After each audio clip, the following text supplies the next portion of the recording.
એમાં જે દૈવી ઇન્દ્રિયો છે એ નબળી હોય છે અને આસુરી ઇન્દ્રિયો પ્રબળ હોય છે.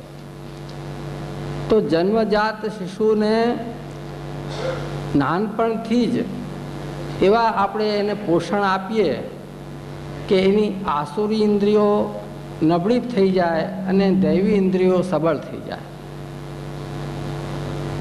તો નાનપણથી જ, અને ભગવાન વેદવ્યાસ પણ આજ્ઞા કરે છે, કૌમારાદ આચરે પ્રાજ્ઞ ધર્માન ભાગવતા નિયમ.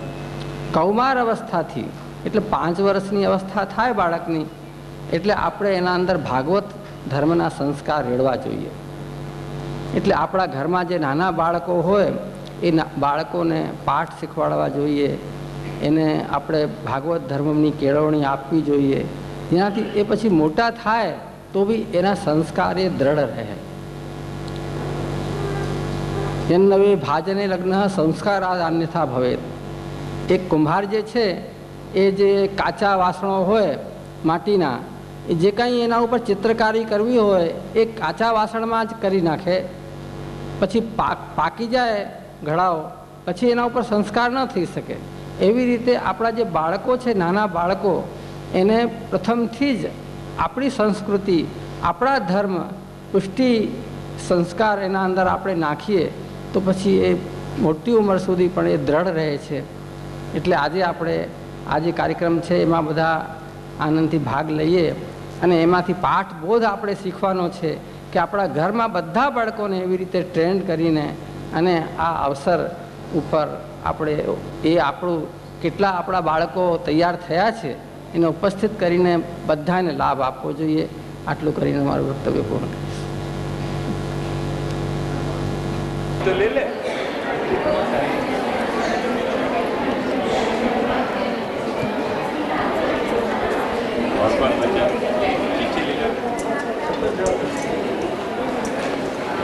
बहुत कम बचे तुम.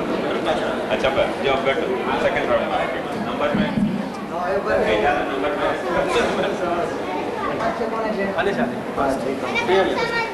हाँ श्लोक वाले यहाँ जाओ. कौन सा आया? तेरे को शुरू करने का एक लाइन पीछे. हाँ चल एक मिनट. अभी स्टार्ट नहीं कर देना. स्टार्ट करना.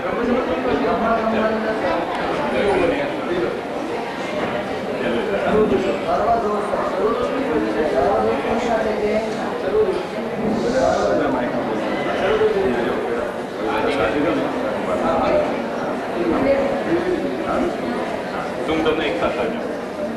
तुम दोनों हाँ ऐसे.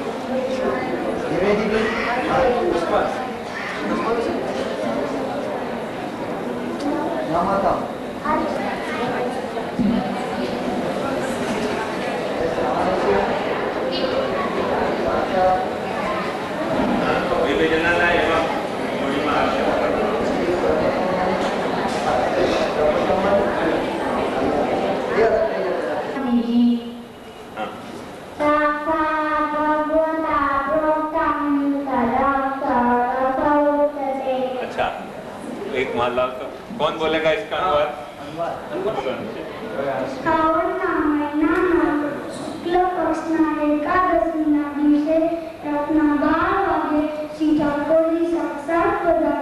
श्री महाप्रभु जी ने जे उपदेश करो ते श्री महाप्रभु जी अपने अक्षरे अक्षर समझावी રહ્યા છે.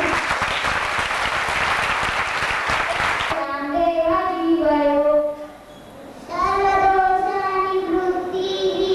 एक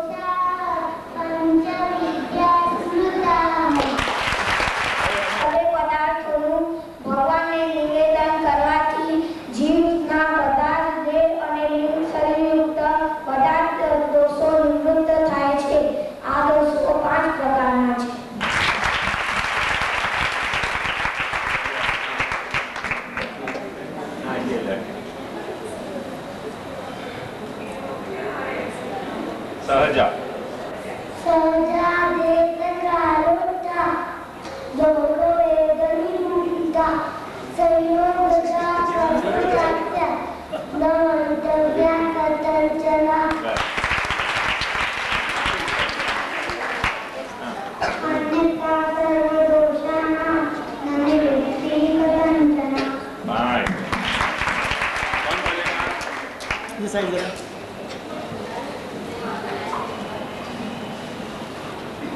લોકમાં અને વેદમાં નિરૂપણ કરેલા સહજ, દેશજ, કાલજ, સંયોગજ અને સ્પર્શજ દોષો કોઈ પણ રીતે નહીં માનવા જોઈએ, નહીં તો કોઈ પણ પ્રકારે સર્વ દોષોની નિવૃત્તિ થતી નથી.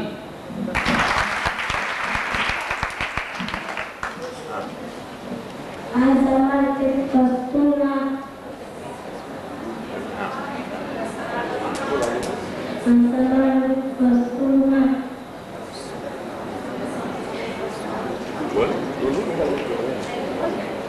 असमर्पित वस्तूनां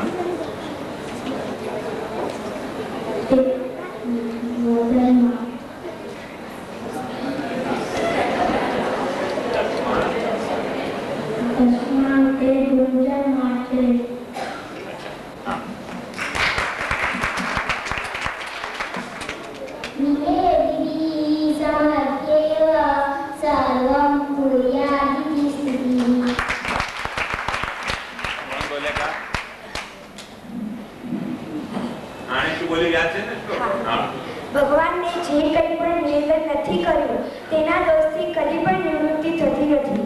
તેથી આવી દોષ નિવૃત્તિ ન થાય તેવી ભગવાનને અનિવેદિત વસ્તુ હોય તેનો આપણે કદી ઉપયોગ ન કરવો. ન મતલબ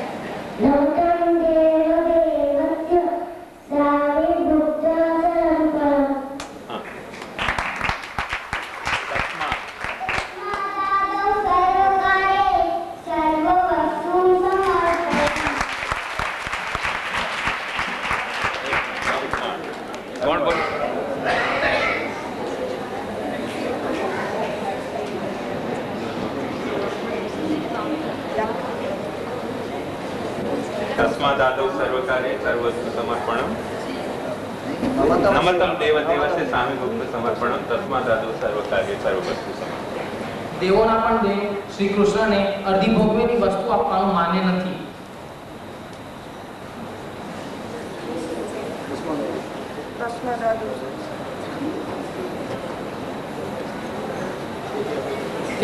તેટલા માટે જ પ્રથમ સર્વ કાર્યમાં સર્વ વસ્તુ શ્રી પ્રભુને સમર્પણ કરવી જોઈએ.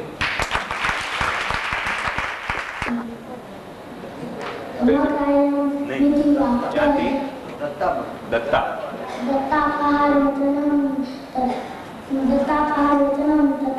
सकलं हरे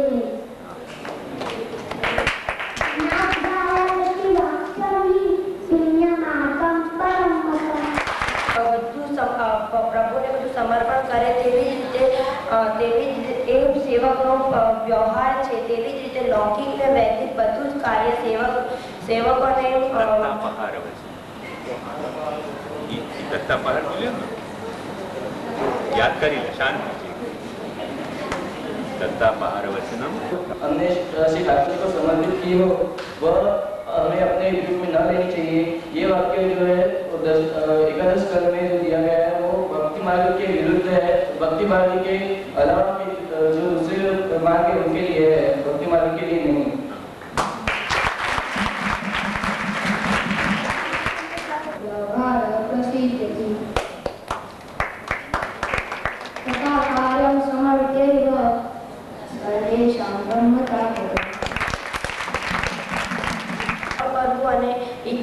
એનો વ્યવહાર છે તેવી જ રીતે લૌકિક ને વૈદિક પણ એને સમર્પણ કરવું જોઈએ. એ આમ કરવાથી કેટલાક સમય પછી તેનો નિર્દોષપણું અને સંભાવ પ્રાપ્ત થાય છે.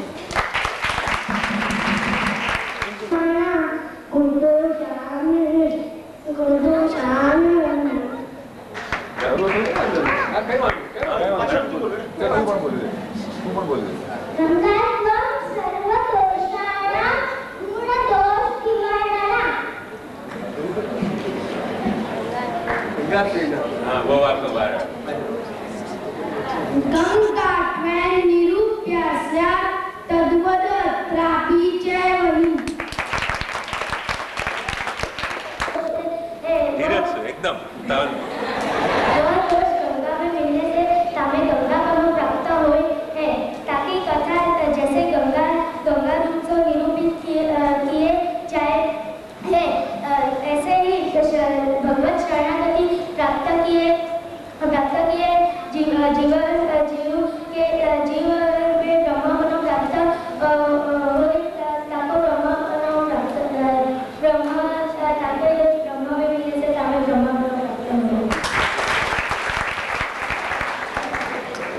राउंड पूरा हुआ ना? हाँ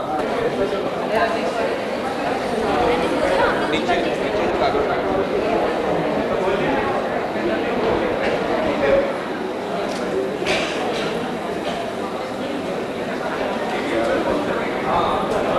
अच्छा एक बोलने का हाँ श्रावणस्यामरे पक्षे एकादश्या महालक्ष्मी साक्षात् भगवता प्रोक्तं तदक्षरस्य उच्यते।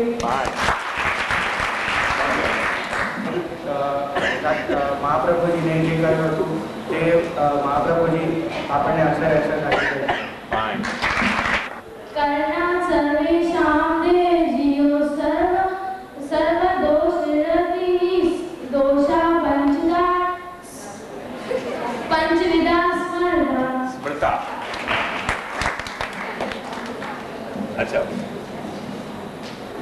સંબંધ કરવાથી બધા દેહ અને જીવોના બધા દોષ નિવૃત્ત થાય છે. સ્મૃતિ શાસ્ત્રમાં 205 પ્રકારના સમજાવેલા છે.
याद करी लेने चांस आप बच.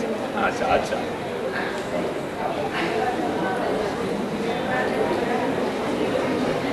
निवेदन किए बिना अपने पूर्व के दोष निवृत्त हो ही ना सके. पूर्व के दोष निवृत्त करना हो तो निवेदन अनिवेदित वस्तु अपने उपयोग में न करना.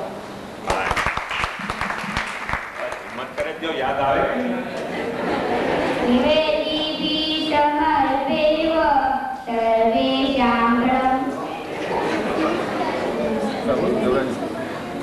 निवेदीभिः समर्पैव सर्वं कुर्यादिति स्थितिः नमतं देवदेवस्य सामीभूत समर्पणम्.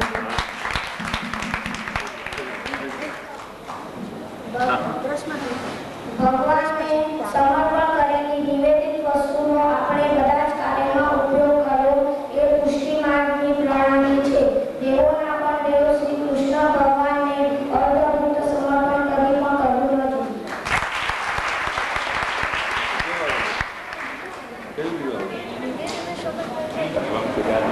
नमतं देव तस्मादादौ.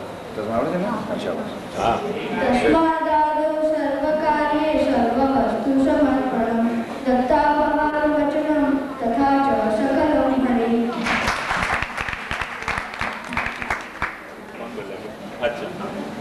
તેથી ભગવાનને બધી જ વસ્તુ સમર્પણ કરીને લેવી જોઈએ, પરંતુ ભગવાનને દાન કરેલી વસ્તુ લેવી ન જોઈએ. એવું શ્રીમદ ભાગવતનું વચન બીજા માર્ગ પ્રત્યે છે.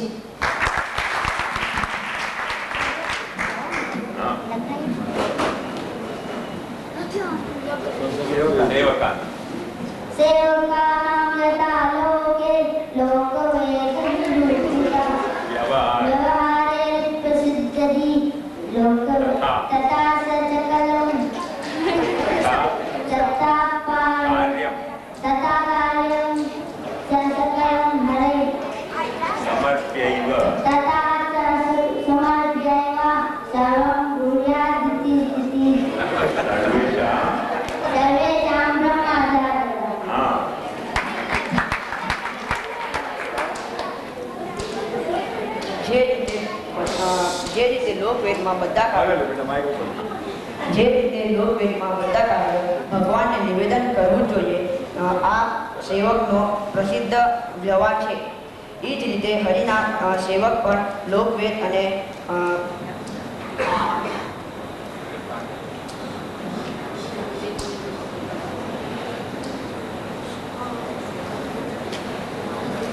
હરિના સેવકોએ પણ બધા જ કાર્ય હરિને નિવેદન કરીને કરવું જોઈએ. હવે અહીંયા કોઈ બાળક ઊભો નથી એટલે હું બાળક બની જાઉં, મેં આવી જાઉં તમારા ગ્રુપમાં. ગંગાત્વમ સર્વદોષાણામ ગુણદોષાદિવર્ણના પ્રાઇઝ નહીં લઉં. ગંગાત્વેન નિરૂપ્યાસ્યા તદ્વદત્રાપી ચૈવૈ. કોણ બોલશે?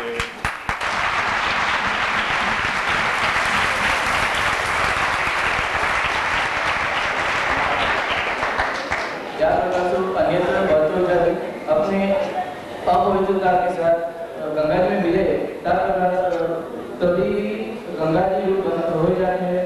और जैसे ही उसके जो गुण होते हैं, दोष गुण होते हैं, वो भी गंगा जी रूप हो जाते हैं. वैसे ही आत्मनिवेदन के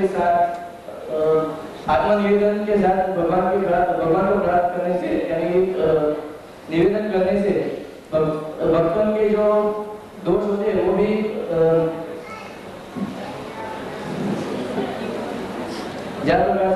भक्तन की सब वस्तु, भक्तन के जो दोष होते हैं वो भी ब्रह्म को मिलके ब्रह्म रूप हो जाते हैं.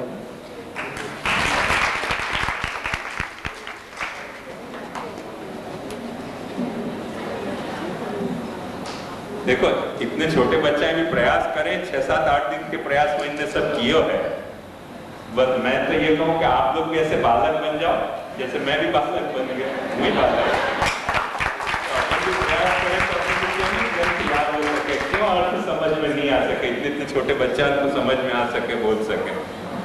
तो ये श्री महाप्रभु जी को सच्चे उत्साह अपने हृदय में, जहाँ वक्त अपन महाप्रभु जी की वाणी को समझे, अर्थ के सहित समझे, बालकन को उत्साह देखो. इन बालकन कभी कल जो मैंने बात कही ना, ये सोच रहे बालक नहीं है, ये जागृत बालक है.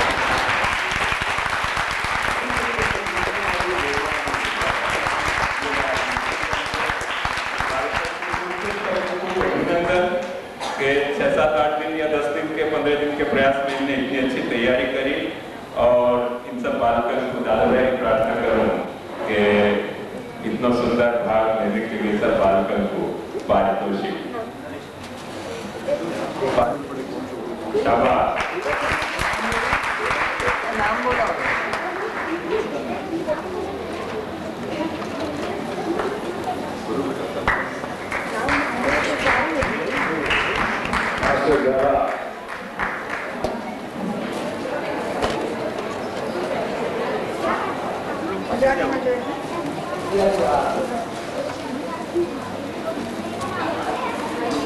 अब देखो कैसे सर सिद्धांत तरह से याद किया तो ये पुस्तक भी पढ़िए. ये गुजराती है बेटा. आलू को मत गुजराती में तुम्हारे में से गुजराती जो है वो ले जाओ. पाछे दो प्लीज. पाछी साइड हो जाओ. बोली बाजू. हाँ क्या हो तो मजा आता है. पाछे नहीं सर. और यहाँ कोई गुजराती में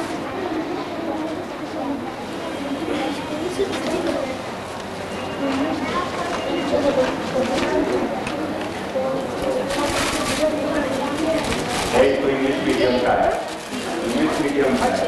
अरे गुजराती जो है इंग्लिश मीडियम का है, गुजराती का है. अरे गुजराती जो है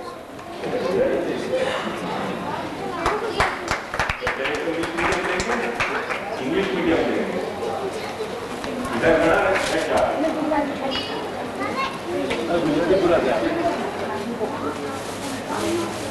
हाँ तो इंग्लिश मीडियम वाला है.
એક્શન કરવાની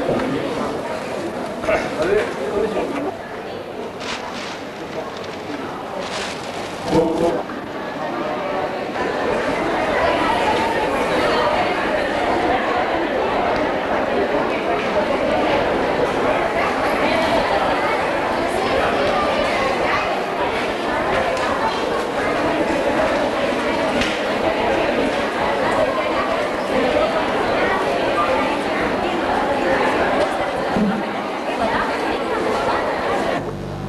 निस्साधन जनोद्धार कर्ण प्रकटीकृतः गोकुलेश स्वरूप श्री वल्लभ शरणं मम भजनानन्ददानार्थं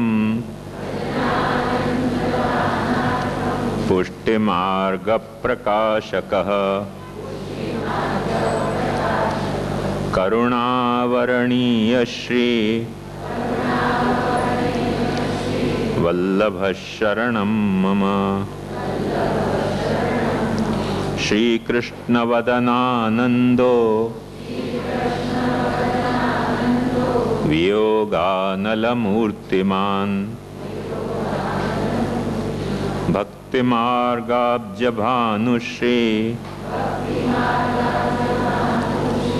वल्लभ शरणं मम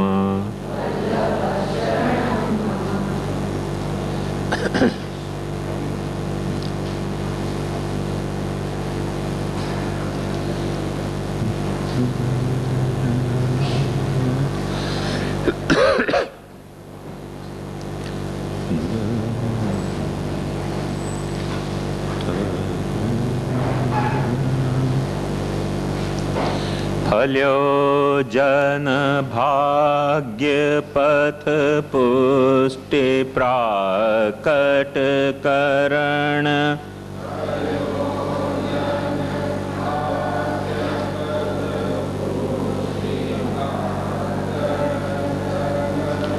दुष्ट पाखंड मत खंड खंडन किए फल्यो जन भाग्य दुष्ट पाखंड मत खंड खंडन किए सकल सुख घोख को तिमिर हर लोक को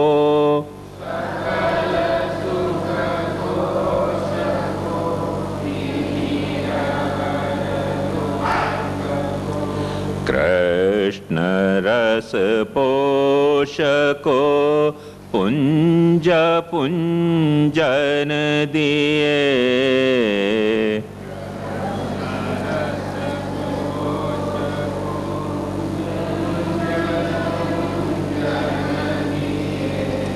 सकल मर्याद मंडन प्रभु अवतरे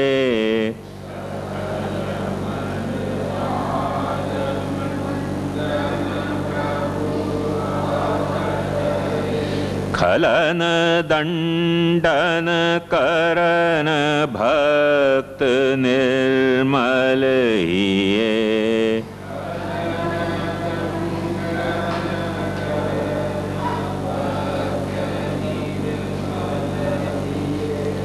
प्रकट लक्ष्मण सदन देख हर केत वदन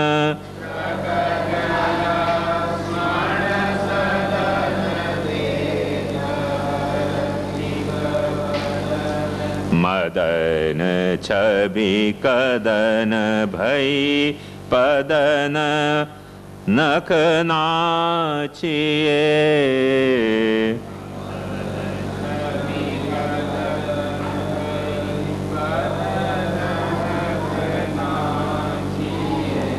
उदित भयो इंदु वृंद विपिन को हरक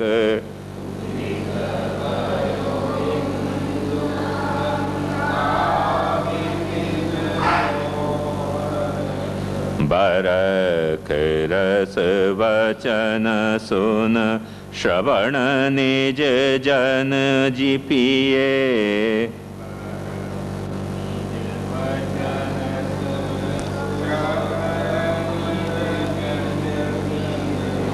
कृष्ण दास निनाथ हाथ गिरिवर धर्यो।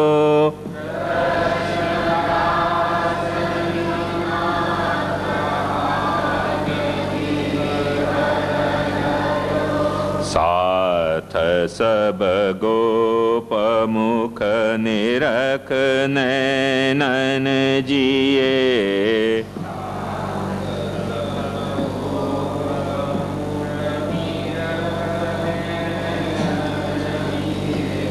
फल्यो जन भाग्य पथ पुष्टि प्राकट करन।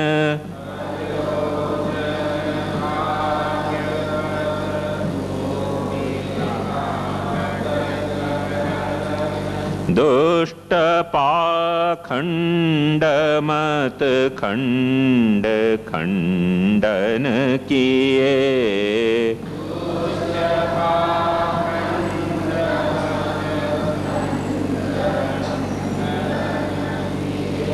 फल्यो जन भाग्य।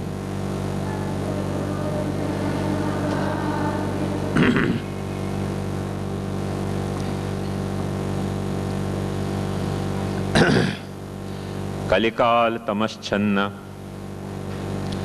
दृष्टित्वाद् विदुषामपि संप्रत्यविषयस्तस्य माहात्म्यं समभूद्भुवि। दयया निजमाहात्म्यं करिष्यन् प्रकटं हरि। वाण्या यदा तदा स्वास्यं प्रादुर्भूतं चकार।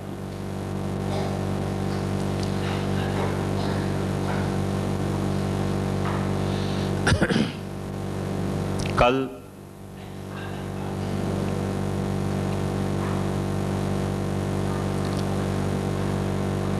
मुख्यतया अपन ने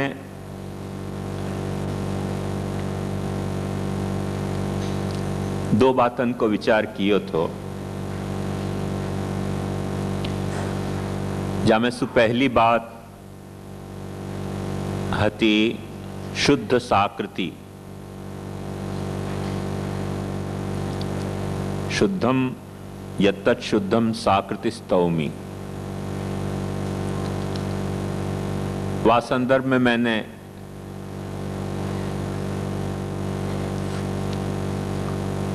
काफी विस्तार से आपको बतायो शुद्ध साकृति कैसे हुए और जब शुद्ध साकृति हुए तभी स्तुत्यता आवे तो लीला गान आवे। ये बात मैंने आपको बताई कल कि यदि अपन जगत को ब्रह्म के कार्य के रूप में समझेंगे तो ब्रह्म ज्ञान होएगा पर भगवत भक्ति नहीं होगी। यदि अपन जगत को ब्रह्म को कार्य भी नहीं समझें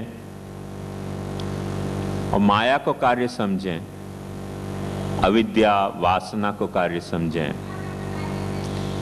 या प्रकृति को कोई कार्य समझें तो क्योंकि ये माया अविद्या प्रकृति या वासना आदि पदार्थ परमानंद रूप नहीं है और जो चेतना जीव चेतना परमानंद को खोज रही है वह जीव चेतना को सारे जगत के प्रति हेता को भाव आएगा कि जगत है, ये त्याज्य है, ये जगत एक बंधन है और यह बंधन में से छुटकारा पाना है। यदि यह जगत को अपन ने कुछ अपने कर्मन सुजन्य मान्यो, ऐसा भी मत है। हो कुछ विचारक ईश्वरवादी भी और कुछ अनिश्वरवादी भी यूं माने कि ये जगत अपन ने जो कर्म किए हैं,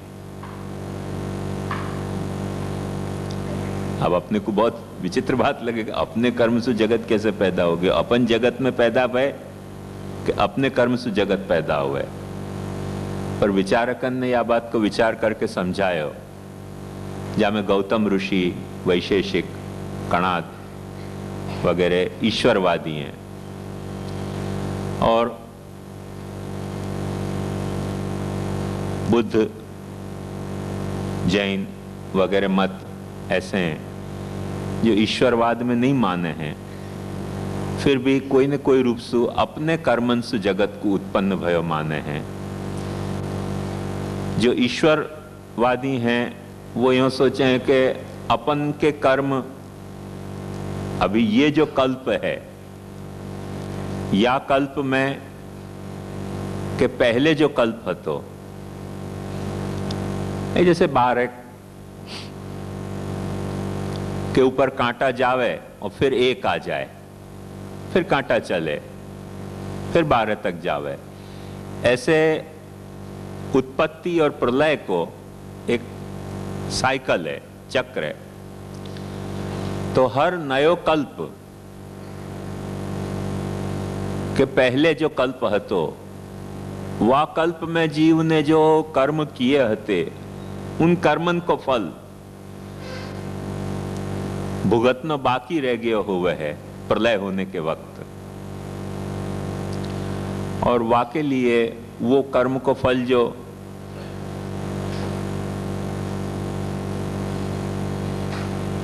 भुगतना बाकी रह गया, वाके लिए परमात्मा फिर से नयो कल्प जगत को शुरू करे। ऐसे ईश्वरवादी जो हैं वो यूं माने हैं, क्योंकि वो कर्म को, जैसे बैंक में अपना फिक्स डिपॉजिट जमा होए और जाके नाम पे जमा होए, वो चले जाएं तो फिर उनके बेटा उनको बुला के और वो पावर ऑफ अटर्नी और क्या क्या जो हुए हैं विधि वाकी, वो सब कर करा के और फिर पाछो नयो इंटरेस्ट को दौर शुरू होवे। वो संचित कर्मन को जो सुख दुख को जो अपने को ब्याज मिले है, वो ब्याज प्रभु एक तरह को अपने कर्म को बैंकर है और वो ब्याज अपने को देने के लिए फिर से नयो कोर्स शुरू कर दे, अपने को फिर सक्सेसर तरीके आना पड़े है। और जो अनिश्वरवादी हैं, जो ईश्वर में माने नहीं है, वो तो ये माने ही नहीं है कि जगत की शुरुआत है, वो तो ये माने कि जगत की शुरुआत है ही नहीं। तो अनादिकाल से जीवात्मा जो है वो कुछ कर्म करते आ रही है और वह कर्म के कारण जगत घड़ी घड़ी पैदा हो तो जा रहे है। तो ये जगत अपने कर्म से पैदा भयो है, ऐसा भी सिद्धांत है। पर जब अपने कर्मन से जगत पैदा भयो, तब सचमुच में ये जगत जो है वो त्याज्य, त्याग करवे लायक है, हीन भाव वालो है, अपने दुष्कर्मन को परिपाक है। ये सारे भाव जगत में अपने को जगे हैं और इन सारे भावन के जगने के कारण जीव चेतना जो है वो एकदम गिड़गिड़ा जाए। जो बात मैंने आपको श्री महाप्रभु जी के और सूरदास जी के संवाद की अनेक बार सुनाते रहे हो कि सूर्य के काहे घिघियात है, घिघिया जाए आदमी कि भाई इतना सब बर्डन मेरे माथे पे आ गए हो कि ये लगभग जीव चेतना के वही हाल हैं कि जैसे स्कूल के बारे में एक प्रसिद्ध मजाक चले कि मास्टर ने थोड़ी कड़क आवाज में, गंभीर आवाज में बच्चा को पूछो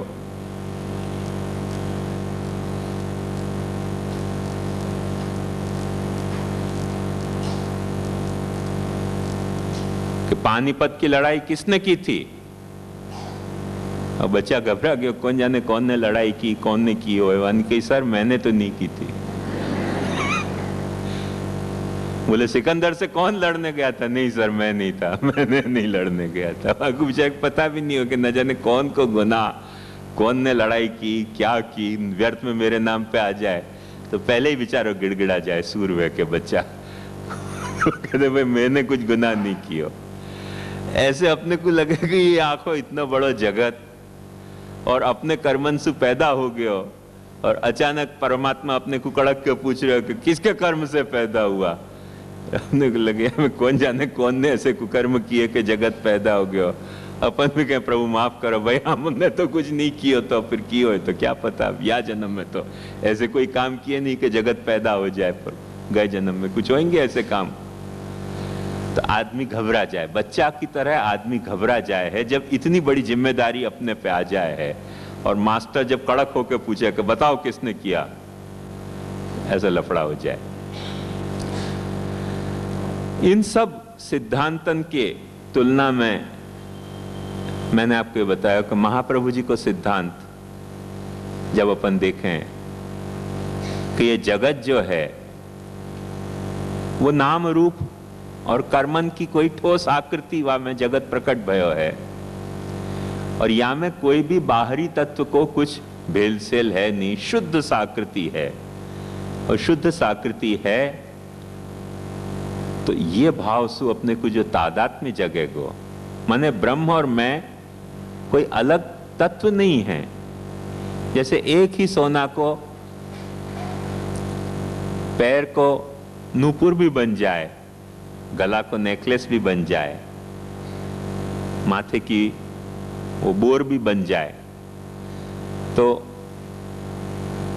मेटल तो एक ही है ना, धातु तो एक है। पर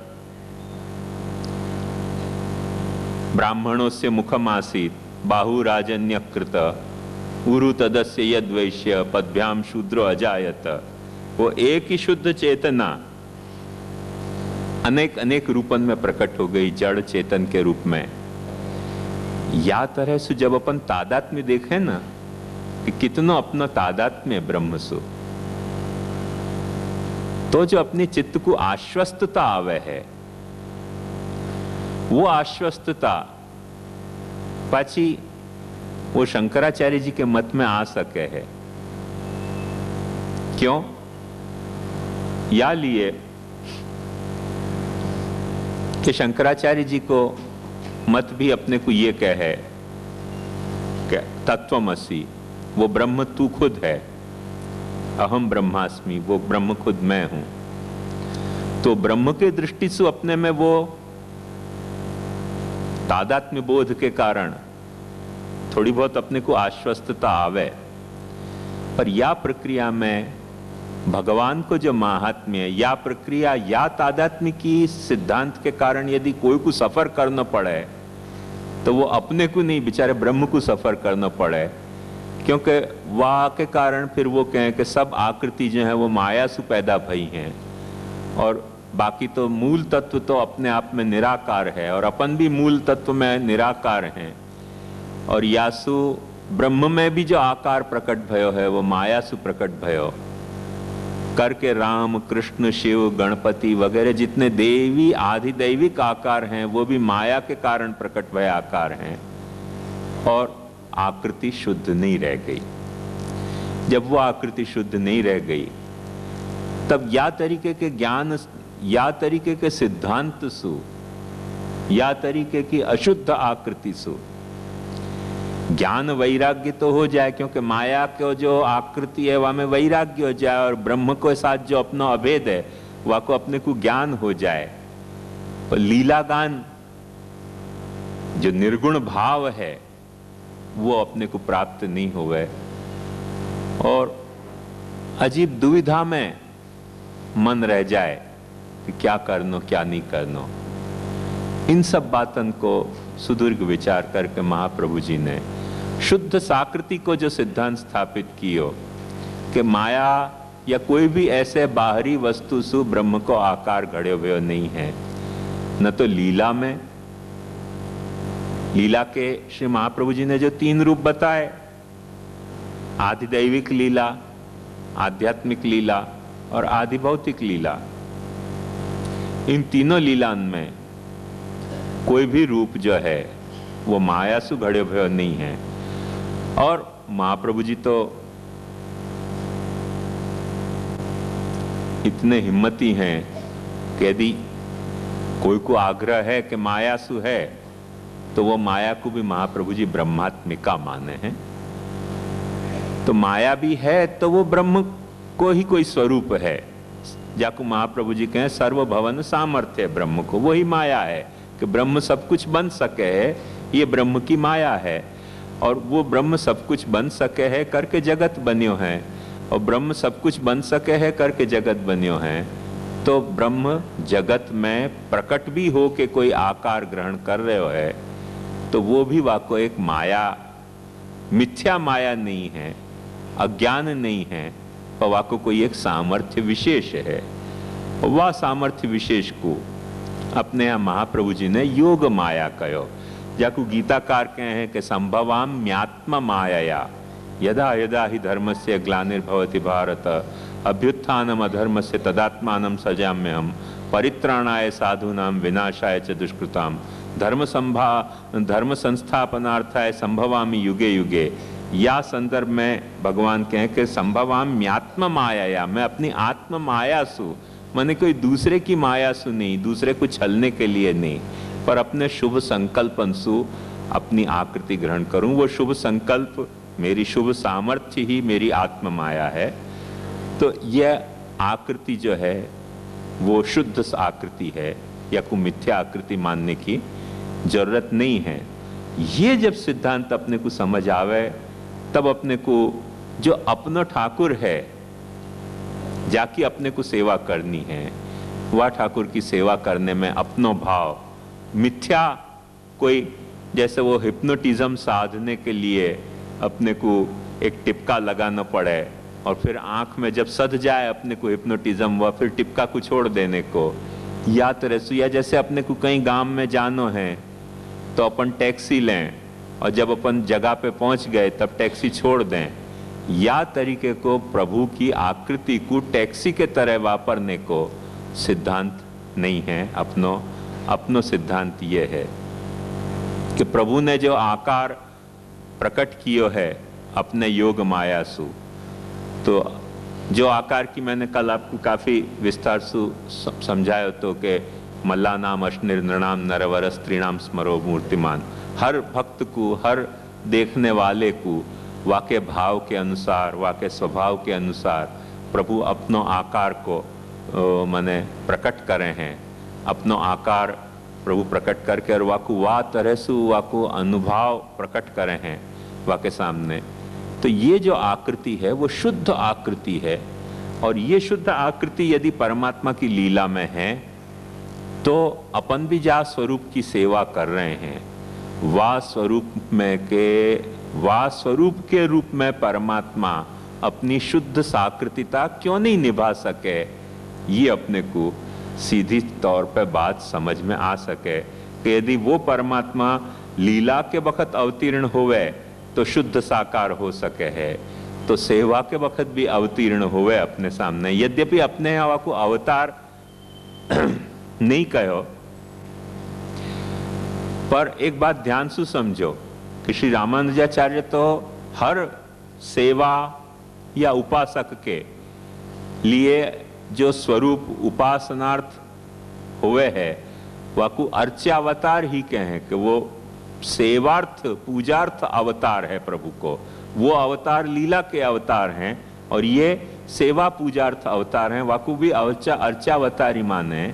अपने यहाँ वैसे अवतार की धारणा वहां में प्रकट नहीं करी है, पर साथ साथ एक बात अपने यहाँ भी स्पष्ट समझो कि वो जो प्रभु को रूप प्रकट हुए है वो प्रकट रूप को अपन साक्षात प्रभु को शुद्ध साकार ही माने हैं, अपन यूं नहीं माने हैं कि ये शुद्ध साकार नहीं है। कल जो बात समझने में या में जो भी कुछ आपको तकलीफ भई होगी, पीछे प्रश्न भी आए, ये बात मैं या लिए छेड़ रहे हूं कि प्रश्न भी आए कि तो वह स्थिति में ये जो सेव्य स्वरूप है, अब अपन को बोलने में संकोच होवे, पर खुल के बोल ही लें तो शंका भी निरसन हो जाए और समाधान भी हो जाए। वो क्या?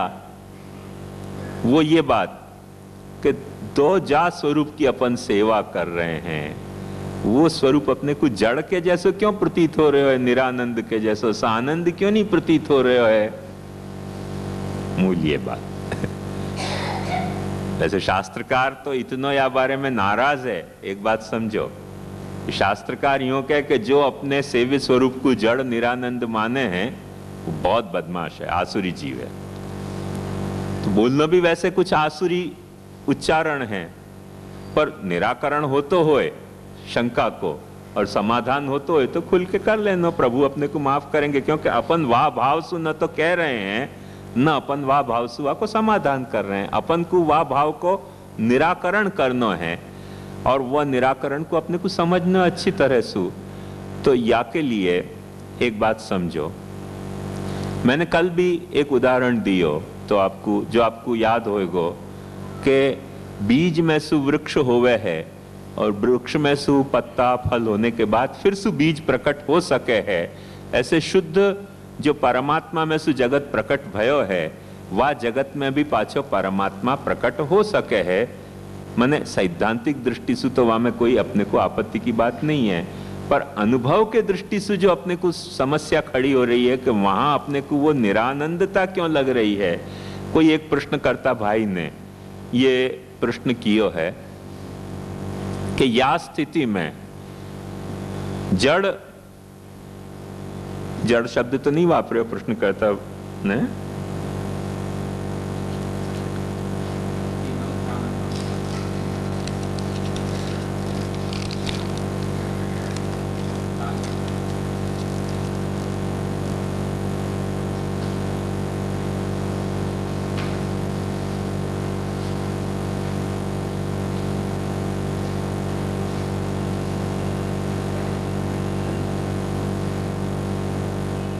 जिस सर्वधारक स्वरूप की हम सर्वोद्धारक स्वरूप की हम सेवा करते हैं, वह अभी आनंदांश अथवा चिदंश का हमें अनुभव नहीं दे रहा है, सिर्फ भजनानंद का अनुभव देता है।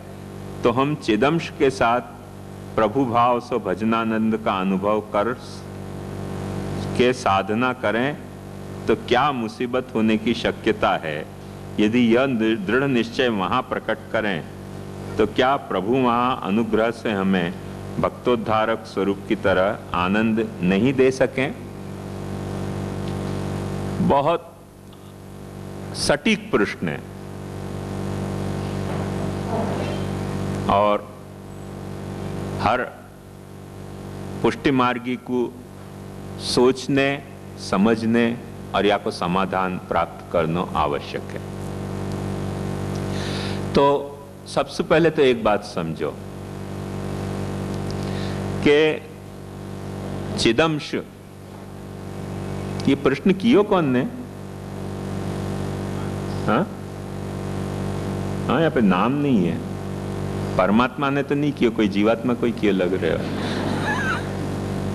नाम रूप रहित निर्गुण नो निर्देशट पटो रसना शिपेरे कहिए, रूप रंग वपु एक पदार्थ एको त्या न लइए। कि आज आयो नहीं है प्रश्न करता, खैर जो है प्रश्न अच्छा है, प्रश्न अच्छा है, अभिनंदनीय है। तो एक बात समझो कि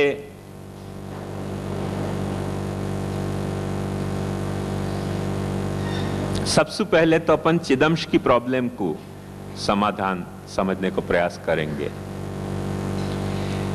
कि चिदंश गुप्तानंद है, ये अपन देख चुके। निरानंद जगत है, जड़ जितनी वस्तुएं निरानंद है, और जीव जो है वो गुप्तानंद है। वाके अलावा जो चिदंश हैं, जीव के अलावा भी कुछ चिदंश हैं जो अपने अनुभव में अपने को नहीं आवे हैं, पर श्री महाप्रभु जी ने ऐसे चिदंशन को मान्य किया है। और ऐसे कई तत्व हैं, उनको विचार अभी अपन यहाँ प्रसक्त नहीं है, पर संक्षेप में इतनी बात समझ लो कि वो अपने बीच में सेवा या भक्ति के लिए अवेलेबल नहीं है। ज्ञान या उपासना के लिए, कोई ध्यान धारणा के लिए उनको सोचना हो तो सोचो जा सके है, पर सेवा भक्ति अपन कर सकें वह रूप में वैसे चिदंश अपने पास अवेलेबल है नहीं। जीव के रूप में चिदंश मौजूद है, पर सबसे बड़ी तकलीफ ये होगी कि जा वक्त अपन चिदंश माने जीव के रूप में जो चिदंश है, वह जीव के रूप में जो चिदंश है माने जड़ नहीं और सजीव वस्तु, कोई भी सजीव वस्तु की अपन पुरुषोत्तम तरीके सेवा शुरू करें, भगवान तरीके सेवा करें, जहां तक आपको भाव है वाके पुरुषोत्तम होने को, यदि वो भजनानंद आपको मिल रहे है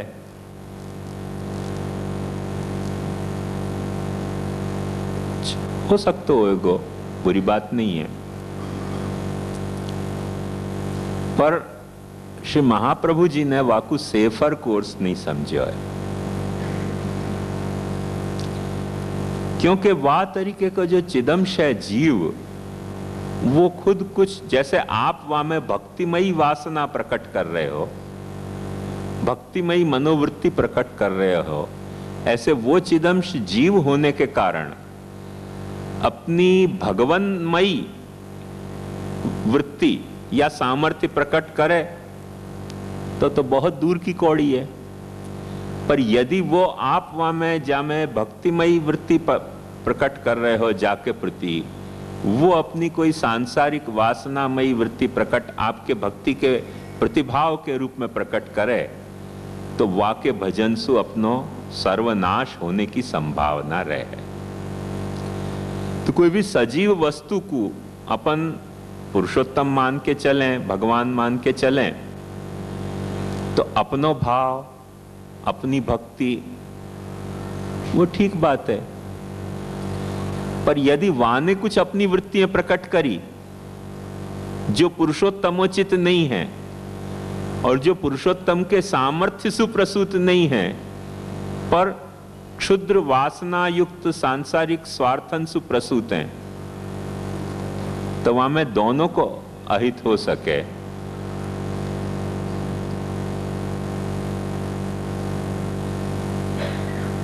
माने श्री पुरुषोत्तम जी यहां तक कहें कि उभावपि अंधानुगांधवत उभावपि पतेताम, एक अंधे के पीछे दूसरा अंधो जाए और दोनों खड्डा में पड़े, तो दोनों के खड्डा में पड़ने की संभावना वहां में निहित है। या के लिए जो सजीव वस्तु है वाके साथ पुरुषोत्तम तरीके को, कल मैंने यही लिए संक्षेप में विस्तार नहीं किया, वास्तव ये प्रश्न खड़ो भयो, स्वाभाविक बात है, पर संक्षेप में मैंने एक बात कही थी कि भगवत बुद्धि माने भेद भाव, भेद बुद्धि और भेद व्यवहार और भेद, ऐसे 4 पॉइंट पे अपने को ये बात सोचनी पड़ेगी।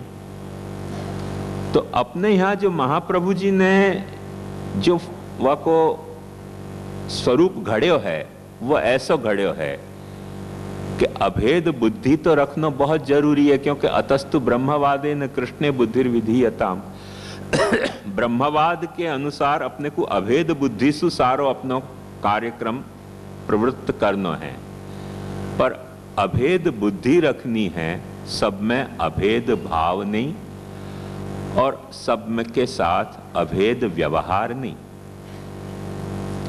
क्योंकि सब में अभेद भाव रखेंगे तो वो अभेद भाव को धारण करने की सामर्थ्य है अपने में, वह अभेद व्यवहार को निभा पाने की सामर्थ्य अपने में है।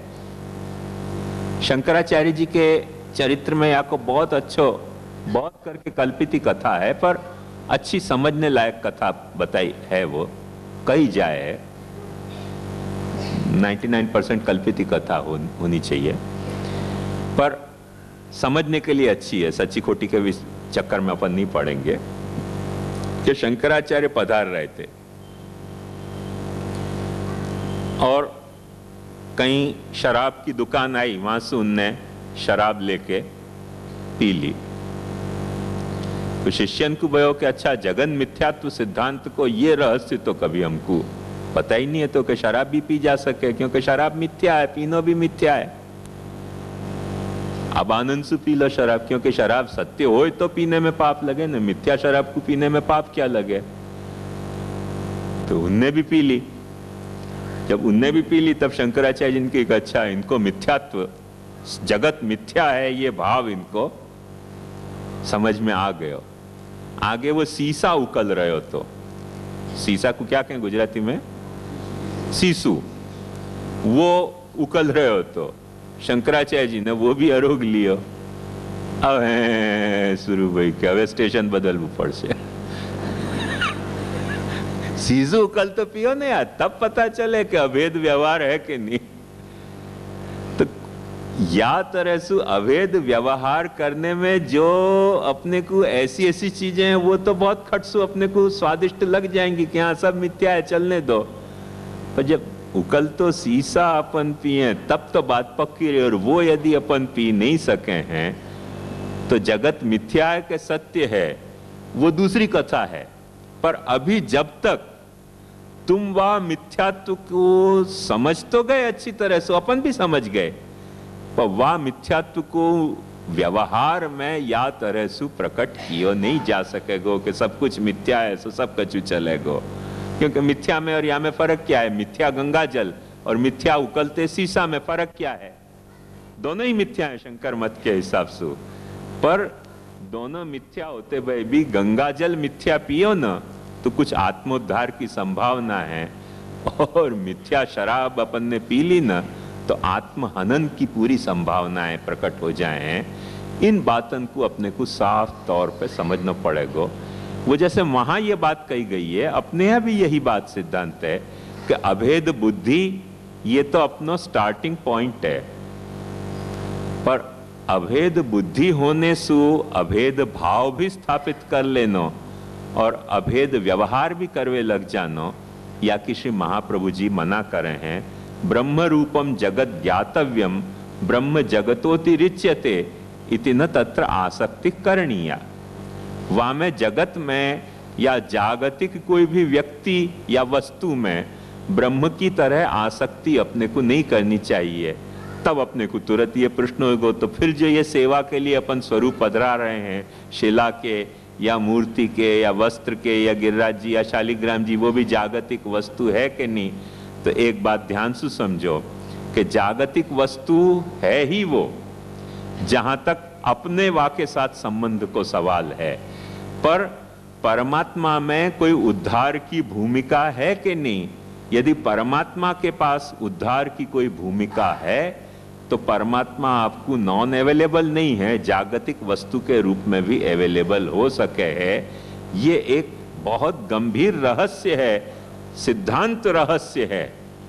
ये सिद्धांत रहस्य को समझ के और अपने यहाँ मूर्ति पूजन कहो वाकू के स्वरूप सेवा कहो वाकू कि ऐसे शास्त्र ने कुछ कुछ स्थल निर्धारित किए हैं, और उन स्थल निर्धारित जो किए हैं उन निर्धारित स्थलन में सेवा के, पूजा के, भाव के, बुद्धि के सब प्रकार निर्धारित किए हैं। और वह निर्धारित प्रकार से ही व्यवहार करें, तब तो अपनो जो है वो कियो धर्यो जो है वो ठिकाने पड़ेगो। और अगड़म बगड़म कोई के भी साथ व्यवहार करें। जैसे एक सामान्य बात बताऊं, शास्त्र में ऐसे एक जगह कहो है कि भक्तन में भी भेद बुद्धि नहीं करनी, भक्तन में मल्लिंग मत भक्त जन दर्शन स्पर्शन आचनम, तो भक्तन में भेद बुद्धि नहीं करनी, भक्तन में भी भगवत भाव रखनो। अब एक बात समझो, भक्तन में अपन भगवत भाव रखें और भक्तन में भगवत भाव रखें